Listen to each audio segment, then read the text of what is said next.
श्री सच्चिदानंद सद्गुरु साईनाथ महाराज की जय।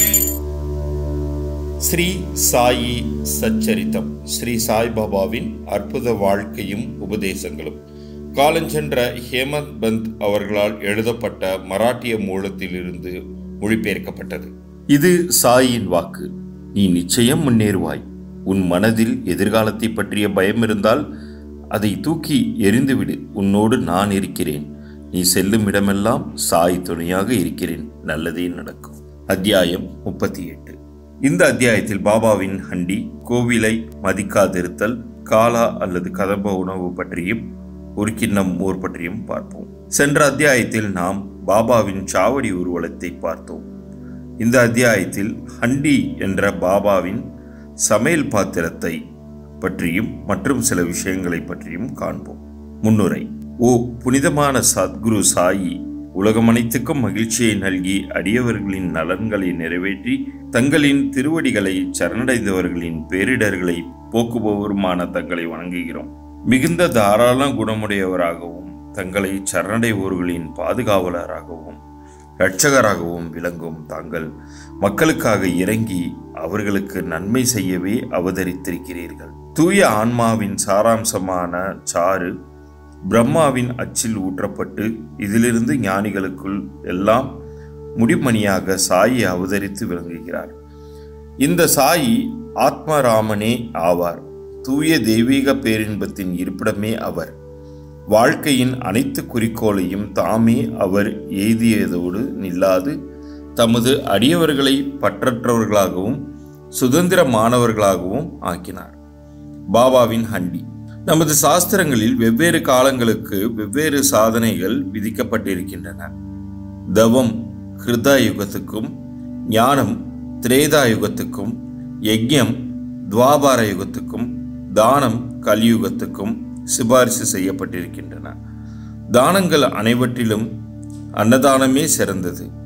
மத்தியான நேரத்தில் நமக்கு உணவு கிடைக்காத போது நாம் மிகவும் குழப்பம் அடைகிறோம். அதை போன்ற சூழ்நிலைகளில் மற்ற ஜீவராசிகளும் அங்கனமே உணர்கின்றன. இதை அறிந்து எளியவர்களுக்கும் பசியோடு இருப்போருக்கும் உணவளிப்பவரே மிகச்சிறந்த கொடையாளி அல்லது தர்மவான் என்று அணியப்படுகிறார். உணவே பிரம்மம். உணவிலிருந்தே எல்லா உயிர்களும் பிறக்கின்றன. பிறந்த பின்னும் உணவாலேயே உயிர் வாழ்கின்றன. அழிந்த பின்னும் உணவின் உள்ளேதான் மீண்டும் உட்செல்கின்றன என்கிறது தைத்திரிய உபநிஷதம். விருந்தாளி ஒருவர் நம் வீட்டுக்கு வர நேர்ந்தால் அவரை உணவளித்து வரவேற்பது நம்மை கட்டுப்படுத்தும் ஒரு கடமையாகும். செல்வம், சொத்து, உடை முதலான மற்றவித தானங்கள் செய்வதற்கு விவேகம் தேவைப்படுகிறது. ஆனால் உணவின் விஷயத்தில் அத்தகைய யோசனைகள் எதுவும் தேவையில்லை. மத்தியான நேரத்தில் யார் வேண்டுமானாலும் நம் வீட்டு வாசலில் வரட்டும், அவருக்கு உணவு அளிக்கப்பட வேண்டும். அதிலும் முடவர்கள், சரியாக நடக்க முடியாதவர்கள், குருடர்கள், வியாதியஸ்தர்களான மனிதர்கள், ஆண்டி முதலியோருக்கு முதலில் உணவு அளிக்கப்பட வேண்டும். உடல் நலமுடன் இருப்பவர்களும் உறவினர்களும் பின்னால் உணவிக்கப்பட வேண்டும். முதலில் குறிப்பிட்டோருக்கு உணவளிப்பதால் உண்டாகும் புண்ணியம் பின்னால் குறிப்பிட்டவர்களுக்கு அளிப்பதை விடவும் மிகவும் அதிகமாகும். அன்னதானம் இல்லாத மற்ற தானங்கள் எல்லாம் நிலவற்ற நட்சத்திரங்கள் போன்றும், பதக்கமற்ற அட்டிகை போன்றும், முடிமணியற்ற கிரீடம் போன்றும், தாமரையற்ற குளத்தை போன்றும், பக்தியற்ற பஜனையை போன்றும், குங்குமமற்ற சுமங்கலியை போன்றும், இனிமையான சாரீரமில்லாத பாடலை போன்றும், உப்பற்ற தயிரை போன்றுமாக இருக்கிறது. பருப்பு சூப் மற்றெல்லா பதார்த்தங்களை விட சிறந்திருப்பதை போன்று மற்றெல்லா புண்ணியங்களை விட அன்னதானம் சிறந்திருக்கிறது. இப்போது பாபா எப்படி உணவு சமைத்து அதை விநியோகித்தார் என்பதை காண்போம். பாபாவுக்காக ஒரு சிறிதே உணவு தேவைப்பட்டது என்றும் அவருக்கு தேவையானதும் சில வீடுகளில் பிச்சை எடுத்தும் பெறப்பட்டது என்பதும் முன்னமே எடுத்துச் சொல்லப்பட்டுவிட்டது. ஆயினும் அனைவருக்கும் உணவளிக்க வேண்டும் என்று அவர் தீர்மானித்தால் அவராகவே எல்லா ஏற்பாடுகளையும் செய்கிறார். இந்த விஷயத்தில் அவர் எவரையும் சார்ந்திருக்கவோ தொல்லைப்படுத்தவோ இல்லை. முதலில் கடை வீதிக்கு சென்று சோளம், மாவு, நறுமண பலசரக்கு வகைகள் முதலியன எல்லாவற்றையும் பணம் கொடுத்து வாங்குகிறார். கோதுமை அரைத்தலையும் தாமே செய்கிறார். மசூதிக்கு முன்னால் உள்ள திறந்த வெளியில் ஒரு பெரிய அடுப்பை வைத்து நெருப்பை மூட்டி அதற்கு மேல் ஹண்டி என்னும் ஒரு பாத்திரத்தை சரியான அளவு தண்ணீர் ஊற்றி வைக்கிறார். 2 விதமான ஹண்டிகள் இருந்தன. ஒன்று சிறியது, மற்றொன்று பெரியது. முன்னது 50 பேருக்கு உணவளிக்க ஏற்றது, பின்னது 100 பேருக்கானது.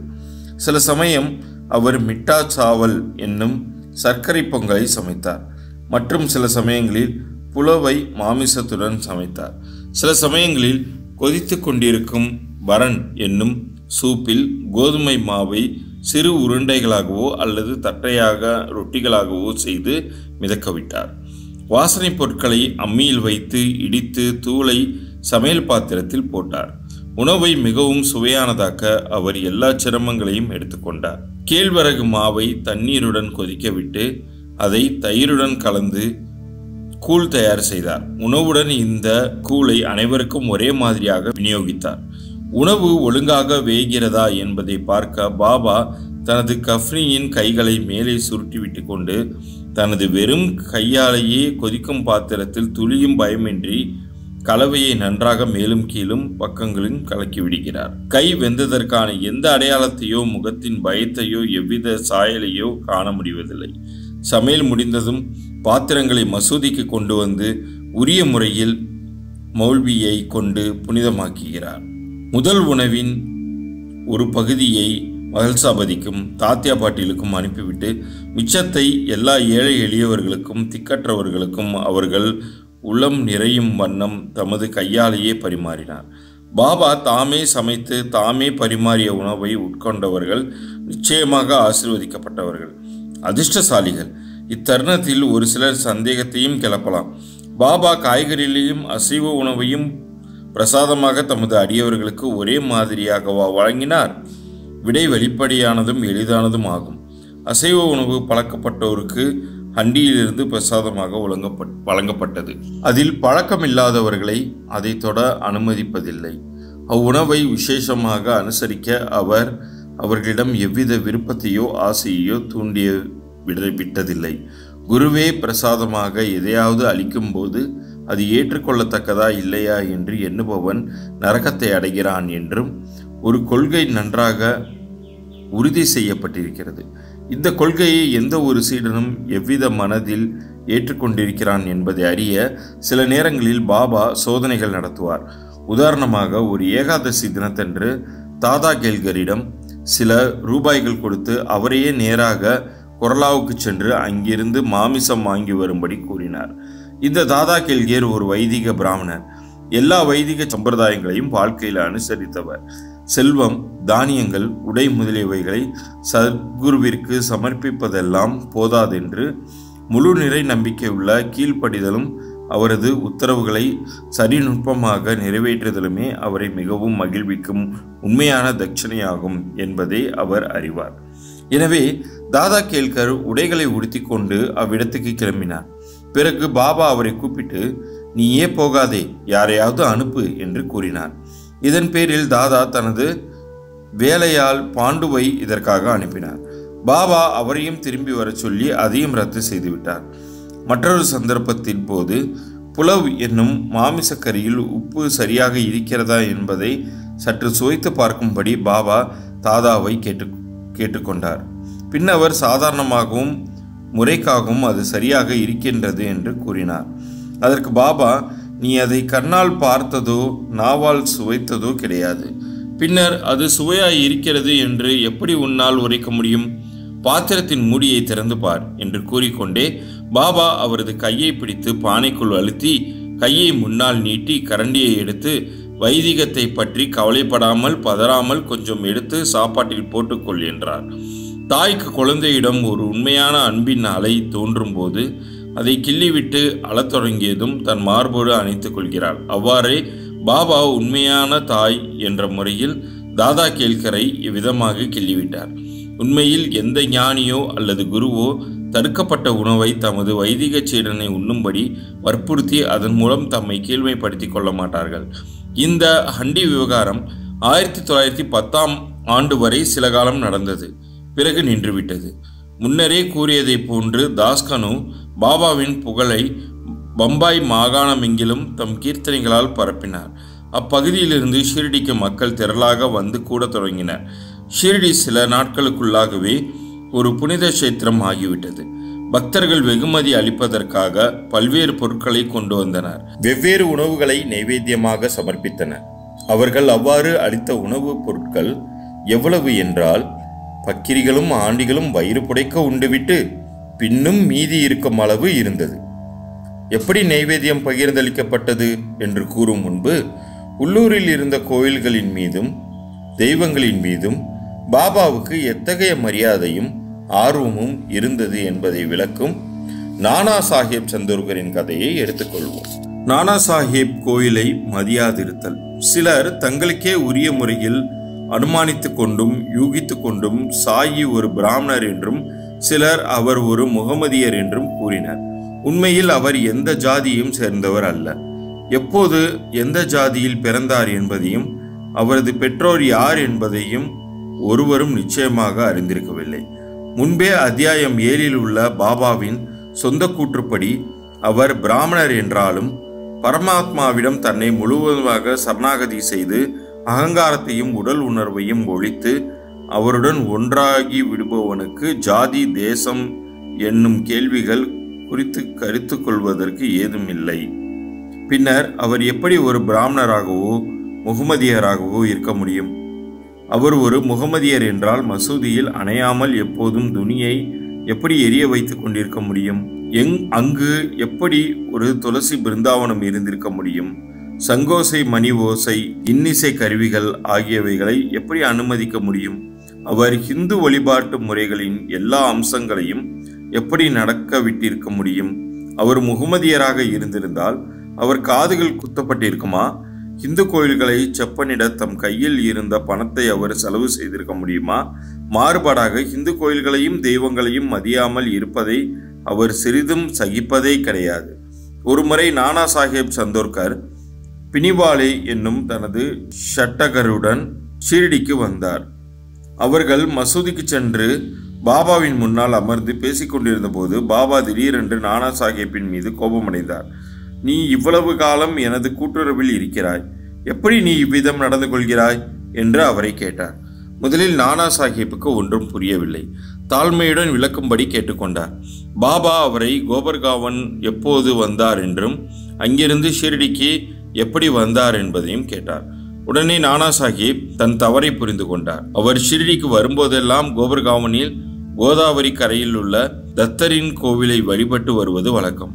ஆனால் இம்முறை தத்தரின் பக்தரான தனது உறவினரையும் அக்கோவிலுக்கு போகாமல் தடுத்து தாமதத்தை தவிர்க்கும் பொருட்டு ஷிரடிக்கு நேரடியாக வந்துவிட்டார். இக்குற்றத்தை எல்லாம் அவர் பாபாவிடம் ஒப்புக்கொண்டு கோதாவரியில் குளித்து கொண்டிருக்கும் போது ஒரு பெரிய முள் அவர் பாதத்தில் குத்திவிட்டதனால் அது அவருக்கு மிகுதியான தொல்லையை கொடுத்தது என்றும் கூறினார். பாபா அது அவருக்கு லேசான தண்டனை என்று கூறி எதிர்காலத்தில் ஜாக்கிரதையாக இருக்கும்படி கூறினார். காலா கதம்ப உணவு பற்றி இப்போது பார்ப்போம். நைவேத்தியம் விநியோகிக்கப்படும் கதைக்கு திரும்புவோம். ஆர்த்தி நிகழ்ச்சி முடிந்த பின்னால் எல்லோரையும் உதியுடனும் ஆசீர்வாதங்களுடனும் அனுப்பிய பிறகு உள்ளே சென்று நிம்பாரில் தனது முதுகை சாய்த்து கொண்டு 2 வரிசையுள்ள பந்தியுடன் அமர்ந்திருப்பார் பாபா. நைவேத்தியம் கொண்டு வந்த பக்தர்கள் பூரி, மாண்டி, போலி, பாசுந்தி, சன்சா, சோறு முதலியவை உள்ளே தங்களது உணவு பதார்த்தங்களுடன் அனுப்பி வைப்பார்கள். பாபாவினால் புனிதமாக்கப்பட்ட உணவின் பிரசாதத்திற்காக வெளியே காத்து கொண்டிருப்பார்கள். எல்லா உணவுகளும் கதம்ப கூட்டாக கலக்கப்பட்டு பாபாவின் முன் வைக்கப்படும். அதை அவர் கடவுளுக்கு சமர்ப்பித்து புனிதப்படுத்துவார். அதன் பகுதிகள் வெளியில் காத்து கொண்டிருக்கும் நபர்களுக்கு அளிக்கப்பட்டு மீதம் உள்ளே நடுநாயகமாக பாபா அமர்ந்திருக்கும் பகுதியில் உள்ள மக்களுக்கு பரிமாறப்படும். 2 வரிசையில் அமர்ந்திருக்கும் பக்தர்களும் வயிறார உண்ணுவர்.